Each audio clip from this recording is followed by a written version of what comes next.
Welcome to Adventures in Life. I'm Earl Beecher, your host. We are very honored and pleased today to have with us Dr. Robert Muller. He is the former Assistant Secretary General of the United Nations, and he is the Chancellor of the University for Peace. And Dr. Muller, welcome to Adventures in Life. You have such a broad background, I hardly know where to start the questioning. So I thought I'd start at the beginning. Would you tell us a little bit about your childhood and what influenced you and made you join the UN? Yes. As a little boy, we lived in Alsace-Lorraine, which is the eastern province of France, and we lived near the border, the Saar River. And as a little boy, I couldn't understand that I couldn't cross this river because on the other side, the people were different. They were Germans, and we were French. And I couldn't understand that the sun, the moon, the birds, and the clouds go over it, and I couldn't go over it. And then I learned that my grandfather had changed nationality, French, German, 5 times. In the picture album of my father, I saw him twice in a French uniform and in a German uniform. So as a kid, I couldn't understand how can you be in different uniforms on the other side and on this side. And for me, this was really a puzzle. I like to go, my basic tendency of my whole life is to consider that life is a miracle, that to be alive is beautiful. I even said it in German, divine, göttlich, life. And my father was surprised that this little 4-year-old boy was walking around saying that life is divine. This French boy is speaking in German. Exactly, because we spoke the German dialect on this side of the French side, and we still do today in Alsace-Lorraine. So he couldn't understand it, but this was, and still is today, for me, life is a miracle. To be alive is something absolutely wonderful, and we must enjoy life in every direction. Am I to understand that you still can't understand why you can't go on either side of that river? Well, it's finished. In October, I went over. It's finished. The border was suppressed, you see? Because thanks to dreamers like myself, like Robert Schuman, who when he was a little boy, he was running in 3 borders with his bicycle. And when he was Minister of Foreign Affairs, he said that he remembered that when he was a boy, he said, I'm going to get those borders abolished. And they're abolished. And I walked across the river, no German, no French control. And I went to the tomb of Robert Schuman to report it to him because he was dead before it happened. Like Franklin Roosevelt was dead before the UN was created, and Wilson was dead before the League of Nations came into being. So that this was and always was my passion. I'm passionate for life. And then things developed. In 1938, we were evacuated, the whole town, because there was a menace of war over Czechoslovakia. In 1939, again, we got 4 hours to leave the house. Leave everything you own? Leave everything. I remember a French soldier later on told me that he said, you must have hurried in haste, because when we entered into the houses, the food on the table for luncheon was still warm. So we had to rush out. And then in 1939, it was the war. And I got into the most horrible affairs. I was arrested by the Gestapo. I was fighting in the French hills. I saw, one day we were told that a barrack in the hills had burned up. I went there. The Germans had taken all the prisoners from the fortress of Lyon and had burned them alive. And I saw hands with barbed wire and nails in the jaws of people. And I said, my God, how can 2 civilized countries, like the French and the Germans, very civilized, all white, no blacks, you know, how can they really be at each other and be murderous as they were? Well, I was very lucky. I escaped from the Gestapo prison. The worst that happened to me was a bullet through my pants, but I was not wounded. Many of my friends were killed. How old were you when this happened to you? Well, that was 18, 19 years old, you see. Yes. And then when the war was over, I came home to my parents, and I discovered that my father had spent the whole year in prison because I had escaped in order not to be a German soldier. And then he asked me, he said, what are you going to do with your life? We were still in the cellar because the bombardments continued. And I said, I'm going to work for peace. He said, you're crazy. There's no profession to work for peace, doesn't exist. I said, look, I've decided to work for peace because I do not want my children and grandchildren to see what I've seen. We have to put once and forever an end to these stupid wars. So he said, but there's no profession. You have diplomats, and they're all from the high-level ranks of society who are poor hat makers. You should become a hat maker like myself. I said, no, I'm going to work for peace. So I went to the University of Strasbourg to get a doctorate degree in law. And one day I was sitting in a train where I had nothing to read. I had run to the station to go home to see my parents, and I had no textbooks, no nothing. The train took 2 hours, and I was sitting alone in that train, having nothing to do and nobody to talk to. Just look out the countryside. It must be gorgeous. Well, I looked at the countryside, but then I remembered that at the university, there was an announcement that the French Association for the United Nations would give the prize to the student who would write the best essay on how we could have peace on the planet. So I say, wait a minute, you want to be a peacemaker, you better write that essay. So I thought about it, elaborated on it, and when I got home, I sat at a typewriter, and I typed the thing out, sent it in, and entered the United Nations. Can you imagine? Just like that. Just like this. The essay. But it came from your heart. Of course. It came from my heart. And I became an intern at the UN, first in Geneva, then in New York, and then they hired me permanently. And I met there another intern who came from Chile, and I made 2 very wonderful marriages. One marriage was my wife, and one marriage was the United Nations. And we have been faithful to each other ever since. I see. So this is how I entered the UN, and you know, there's a great lesson in this, because I feel that in your life, there is a dream in you. And you must always keep faithful to your dream. My dream was peace and the happiness of the people of this planet.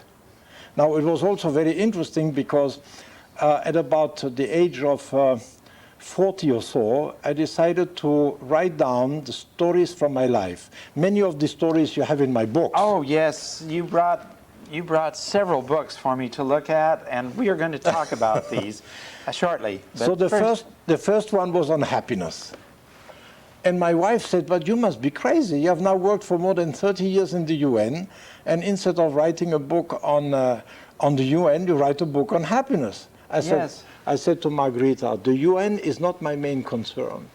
My main concern is the miracle of life and happiness. I'd like to show a picture of your wife, if I could. Can we get a close-up of this, please? This is a picture of his wife, Margarita. And she said, why are you writing a book on happiness when you're in the middle of the action with the UN, You should have written a book on the UN. And I said, but the UN is not my main concern. Yes. My main concern is happiness and the fulfillment of life. And I have discovered during the war that during a war, when the killing goes on, you cannot be happy. Nobody's happy. You cannot. Therefore, in order to get the happiness of the people on this planet, we must to get rid of wars. And I'm happy to work for the UN, because the UN gives us a very good chance to have peace on this planet. But the UN is not my obsession. My obsession is peace, peace in order to have mothers not to worry about their children getting killed and all the horrible things I've seen during the war. I just wish we could make everybody have that same obsession. It could be a wonderful world. There is so much dissension going on today, and there are counter movements of people trying to get together to avoid these wars. And, well, you had the overview of the whole situation. How many years with the UN? 40. 40 years. And now, 3 days before retiring, they appointed me Chancellor of the first University of Peace for of the planet in Costa Rica, in a demilitarized country, and I accepted it on the condition that I would not be paid. So I'm a $1 a year chancellor because I want to keep my freedom. Very good. Not many of us can afford to do that. Let me ask you, who were some of the people that you worked very closely with at the UN, and could you give us sort of a little personality profile of some of these great men? Yes, well, the first one for whom I had a great respect is Paul Hoffman, who was the administrator of the Marshall Plan. That was Truman's idea of the Point 4 to give help to the poor around the world. And then after the Marshall Plan, he came to the United Nations, and together, I was his first official, we created the United Nations Development Program out of the air. As a matter of fact, over my many years in the UN, today you have 32 specialized agencies like health, labor, and so on. I created 11 behind the scenes. And this was one of them. Wonderful.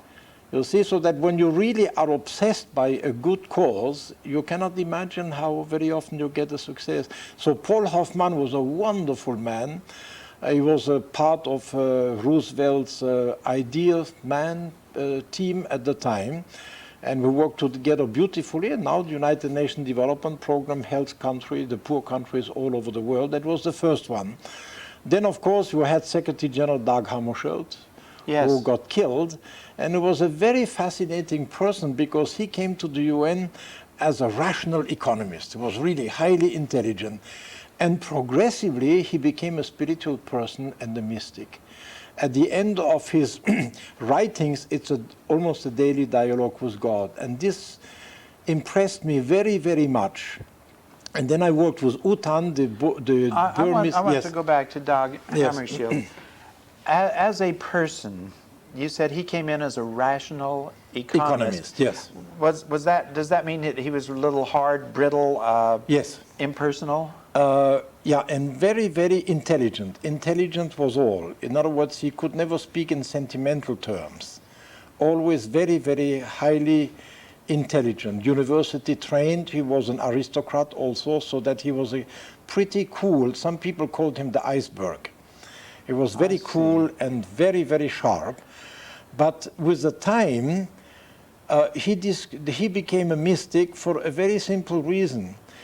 And I've become again a spiritual and religious person in the UN, because in France it was prohibited to have religious education in schools. So spirituality, which I liked as a little boy, I liked to go to church and listen to the organ player, yes.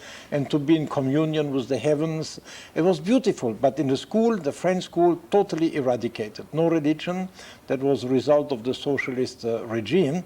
And then in the UN, at the contact of Hammarskjöld, and then even more Utant, who was a Burmese Buddhist. On that thought, You see? they're giving me the signal we should pause for a public service announcement. Okay. As soon as that's over, we will be right back, please. Very good. Chance. A male German Shepherd, approximately 90 pounds. He has the canine look, black saddle with honey-colored body. He has been missing from the Carbon Canyon area in Malibu since the January 94 earthquake. Please call 310-456-2076 with any information you have. Collect calls will be accepted. Again, please call the number on your screen, 310-456-2076. Please, give Chance a chance to return home. Welcome back to Adventures in Life. We are talking to Dr. Robert Muller, who is telling us about his experiences at the UN. Dr. Muller, you just mentioned Utant. Would you tell us about him, please? Well, he was different from Dag Hammarskjöld, completely the opposite. He didn't like to be cool, rational. He was a warm person. And he was a spiritual being from morning to evening. He sometimes said to me, Robert, I don't understand you Westerners. You think that spirituality is to go to church on a Sunday for an hour. He said, spirituality is a way of life. When I wake up from the morning to evening, every human being I encounter, spirituality must be my rule. To be humble, to receive the other people. So I once asked him, why don't you speak much when people come to see you? And he said, but Robert, this person come to see me. I have to empty myself of myself to receive the other human person. He was absolutely incredible. He almost made me ashamed of myself for not taking spirituality and religion as the highest value. But what is happening in the UN is also the following. If you are confronted with all the world's problems, you really wake up one day and you say, my God, what is it all about? What are we trying to do in this house? One of the books you've written is The First Lady of the World. And in the book, you listed some of the problems that we face.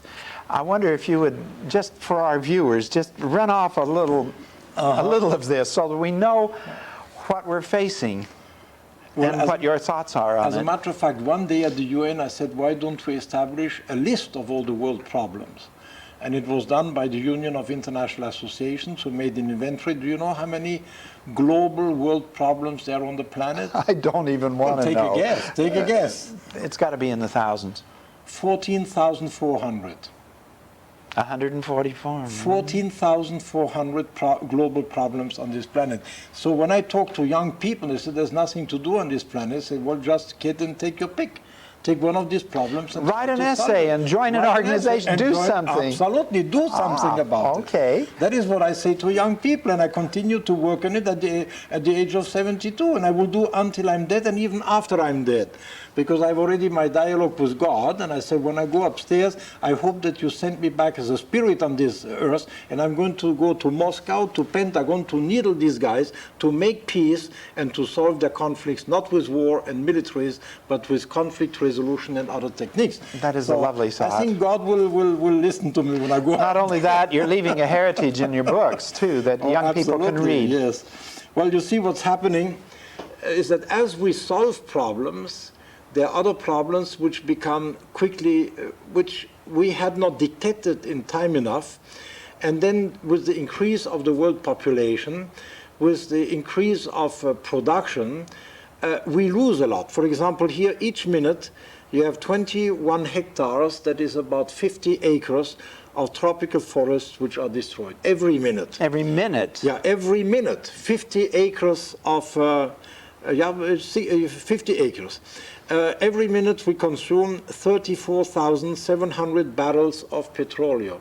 Can you imagine? Every minute. I bet most of it's done right here in Los Angeles. Every minute we have 50 tons of fertile soil which are washed down from the mountains and cropland. Each minute we add 12,000 tons of carbon dioxide which warm up the planet. And you can go on each hour, each day, etc. Each day you have 25,000 people who die of water shortage and contamination. Water. Yes, you made special mention of water there, that every night, what is it, 1.5 billion people do not have drinkable, potable water. Exactly. So that you have, the world is wrong. We should redirect our priorities. You see, we spend plenty of money. There are 186 nations, and they all spend the same thing instead of working together. So all this is being discussed in the United Nations, and it is, at least it's very important that we have an organization like this that raises these questions. You know, there's been a lot of talk in the United States about a conspiracy to undermine the Constitution of the United States and to force us to join in to the UN, to a world organization. There's been a lot of talk about the New World Order and things like this. I would like your thoughts on the subject. Well, I wouldn't be too worried about this. What's happening is that since the beginning, when the World Order was discussed for the League of Nations, when Wilson wanted to have a United States of the world, you had always had a fraction in the United States which was very, very opposed. And if Wilson had not had a stroke, he was campaigning all over the United States to get the League of Nations adopted. It was drafted in his office in the United States. He had a stroke, and then the US did not join the League of Nations. And one could really say that by not joining the League of Nations, the US was in large part responsible for Hitler and Mussolini and the Japanese warlords. If the US had joined... That's a heavy indictment. Absolutely. If there had been a League of Nations, we could have avoided this. Now, with Franklin Roosevelt, he had little opposition. I think he was such an inspiring man. He had won the war. He had won the New Deal. So when he came up with the proposal of the United Nations, and Truman was a fanatic of world order. He carried with him a text in his wallet where Tennyson saw the world one day being all brothers and organized in a kind of United States of the world. So the UN was created, but soon thereafter there was you had the McCarthyists, the Catholics, who came into the UN considered that everybody was a communist. It was incredible. When I joined the UN in Lake Success in a war factory, I was told that the UN would die within 5 years. And it was quite a miracle that the UN was saved.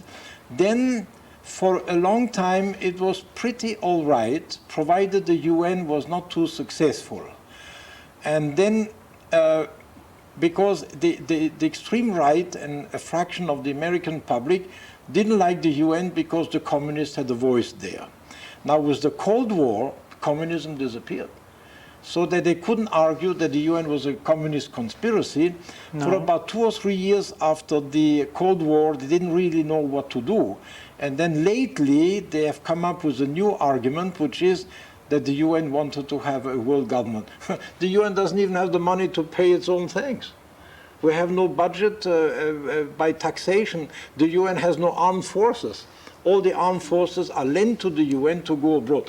Now, this is, in my opinion, this is something to again, it's a little bit what Wilson had to do at the time. Well, it's normal that in every country you have people who believe that your country should be the ultimate rule and we should not be interdependent with the rest of the world. But it's a mistake, in my opinion. People move, people migrate, commerce goes abroad. We are a global world today. And I wouldn't be too worried about it, except that the US has to be a little bit careful, because if this criticism goes too far, and if the US at one point is led to say we're going to withdraw from the US, then the UN is going to move to Europe or to another country, and the United States will have lost the chance of being the seat of the world order tomorrow. In my opinion, on the contrary, the US should say, we have the UN on our soil. This is our pride to make out of the United Nations, slowly, progressively, and not in the form of a world government, something which can be the world order of tomorrow. That would be my position as a president. How can it bring this kind of order without being a world government? Oh, but you can do it by having each nation being sovereign, yes, up to a certain degree. In other words, not to allow them to go into war. They can't invade somebody else. Is that the idea? Look, they don't even invade anymore. Well, they bomb and straight. Wait a second. We have 72 conflicts at present on this planet. Yes. Out of them, there are only 3 which are between nations. It is Middle East, it is Cyprus, and Kashmir. And the UN has put band-aids on all 3 of them. There is no war that can come out of this. Practically all the international conflicts have been simmered down and have not led to a world war. 69 of the conflicts now are inside nations. Like Yugoslavia is inside, Rwanda is inside, Somalia. And now for the first time since the end of the Cold War, the UN has been asked to intervene, and out of these conflicts, we have now troops in 16 of them. And the UN will learn to solve this the same way, but we have never done it before. The UN is a miracle. In my opinion, after 40 years, I cannot believe what we have succeeded. When I came out of the Second World War, and I came to New York, I said, look, it will never work. We're going to have another world war in 20 years. Why? Yeah, most of us thought we were. I'm worried about it all the time. Because if the French and the Germans, who are white, highly civilized, had 3 wars in my grandfather's time, 2 wars in my father's time, and 1 world war in my time, how can I imagine that Russians, communists, capitalists, blacks, white, Chinese, countries with 5,000 languages and 5,000 religions, they will never get along. We're going to have another world war. And I'm sitting here 50 years later, and we haven't had a world war. And we have now Europe, where the borders have disappeared. Now we have trouble in Yugoslavia, and we have trouble in Africa. But it's inside their own nations. Yeah. And also because the Africans, they're still at the tribal system. They're not yet nations. They're totally artificial nations were put together by the colonies. But at the same time as we have these troubles, everybody ignores that we have 20 regions in the world which are creating unions. That the European Union now has suppressed the borders, that the Central Americans have created the Central American Community. 20 regions of the world, that you have NAFTA in the United States, which is the dream of President Bush, to unite the Americas from Alaska to the end of Argentina. So that you have 2 movements in the world, one's to larger units, and at the same time, accidentally, you have breakdowns in Yugoslavia, which was an artificial country, and in Africa, which has not yet even reached the nation state. and some trouble in Chechnya due to the Muslims in the Eastern European. I can tell you one thing. It is from a pessimistic young man who entered in the United Nations. Yes. I have become very optimistic about the human species. In my opinion, we are capable of solving all our problems because I have seen really miracles. And the real thought behind it is we have to care about each other enough to do it. Is that it? Absolutely, as a human species. We are one human species, and we have to solve our problems not by force and violence, but by talking to each other, by negotiating and finding peaceful. I'll give you an example of another UN success. At the beginning of this century and at the end of the last century, the biggest problem of violence on this earth was labor violence. And it was labor violence against the owners who created communism. Yes. Today, I would like to have a world conference on violence from the top down to the family in the street, because war is no longer the big concern. The big concern is violence. Personal violence. Personal violence. So we have to deal now beyond war, violence, internal violence in nations, as we have it now, violence in the cities, violence in the street, violence in the families. How much violence going? Well, Dr. Muller, our time is up. I thank you for being with us on Adventures in Life, and I don't want to stop. Would you stay and do another show? Oh, sure, with pleasure. Okay, folks, stay with us. We will have another show. So, meanwhile, thanks for being with us for Adventures in Life.